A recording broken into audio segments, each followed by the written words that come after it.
Hey everyone, it's Kirsten, and I know this week is just a flop week where we're just talking about whatever we want, so I thought I'd just rush into this because I'm not feeling that good, and my throat's kind of sore, and I don't really want to talk that much. So this is going to be a really short video, and I'm sorry. Number one, what we did on Christmas. And what I did on Christmas was basically lay down all day. I woke up, and my throat was swollen and sore, and I didn't want to be up. I got up around 6 or 7 because Miranda woke the entire house up to open gifts.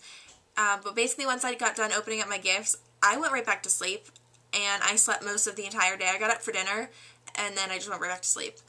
And I've been on medicine, so hopefully, you know, by the end of the week, by New Year's, I'm like A-okay, and I can be back to my normal hyper self, but until then, I just feel like really gross, because my voice is so low, and I don't know, I hate being sick. It's just, I feel like I have leprosy. And the second thing I wanted to mention in this video is my New Year's resolution. My New Year's resolution is to work harder in school. And this is just because I want to dedicate myself to getting as much knowledge as I can while I have the time. And then when finals week rolls around, I feel like I'll be more prepared.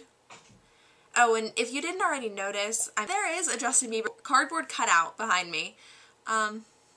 He's just there from now on, so get used to seeing him. He's pretty. You can look at him all day like I do. But yeah, you'll see me all later this week, and I will see you tomorrow, Kylie. Bye!